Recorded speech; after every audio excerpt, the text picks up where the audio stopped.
गोरोबथानि बे गोथार बुब्लियाव 5 बोसोर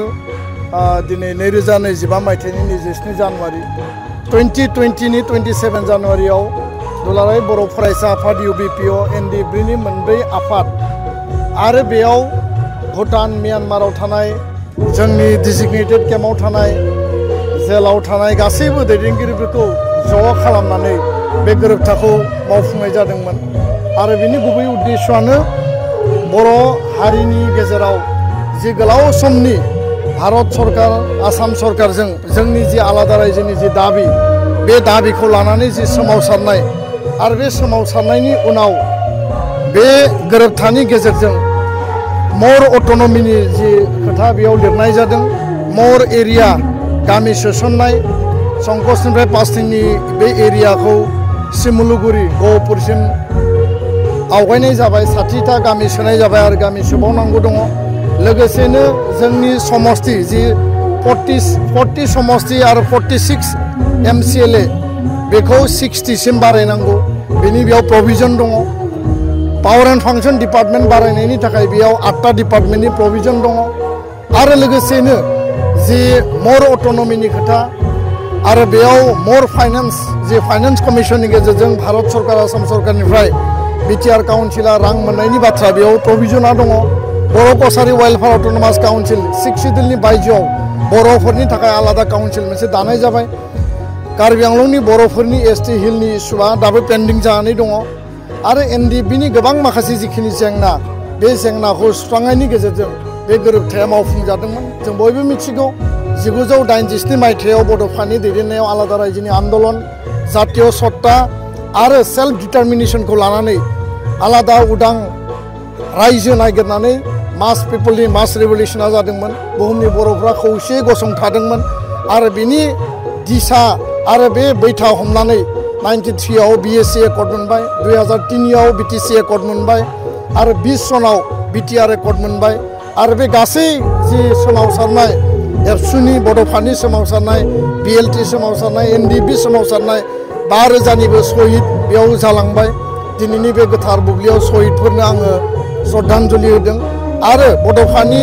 सोरगोआरि जिउमानि आलो गोजोननि थाखाय इसोरनि आरज गाबदों बे गोरोबथानि माखासे दफाया मावफुंजाबाय माखासे मावफुंजानो दंबावो फैबाय थानाय बाजेट सेसनाव बे गोरोबथाया संबिधानिक आयेनारि मर्यादा मोननो थांगासिनो दङ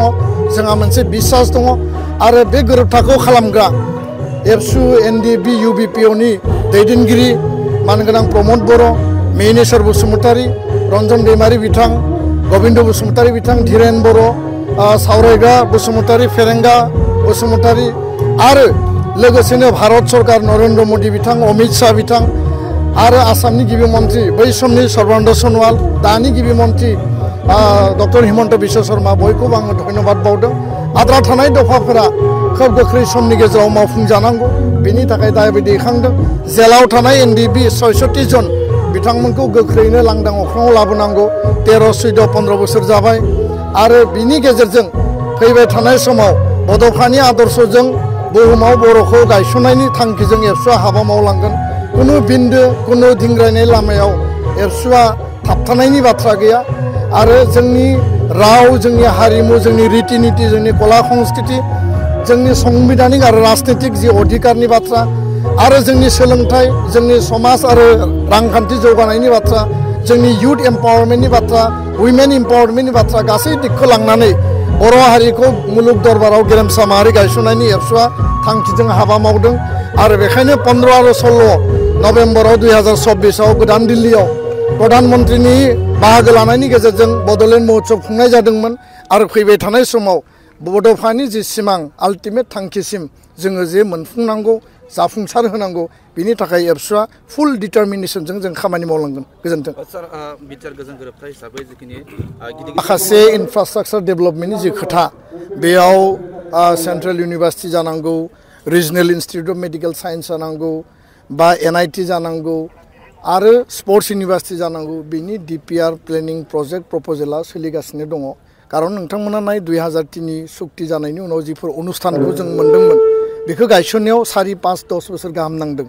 आरो आसाम आन्दलननि आसु आन्दलननि बे समावबो IIT सेन्ट्रेल इउनिभार्सिटिफोरखौ लिरनानै लाबोनाय जादों 15-20 बोसोरनि उनावसो गायसननाय जादों दिनै जिफोर दफाफोराव लिरनाय दङमोन 1500 कोटिनि जि पेकेज बेयाव पलिटेकनिक पारामेडिकेल एन्ड नार्सिं कलेज आरो माखासे इन्स्टिटिउसन माखासे भवनफोरखौ गायसननाय जाबाय आरो माखासे दायो पाइपलाइनाव दङ आं मिथिनायाव गभर्नमेन्टनियाव जों सोंदों आसाम सरकार भारत सरकार बिटिआर सरकारनियाव लोगोसेनो बावैसो 300 कोटि थाखानि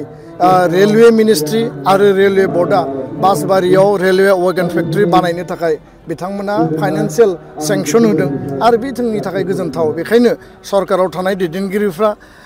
फुल माने बिसोरनि प्लेनिं पलिसिजों खामानि मावदों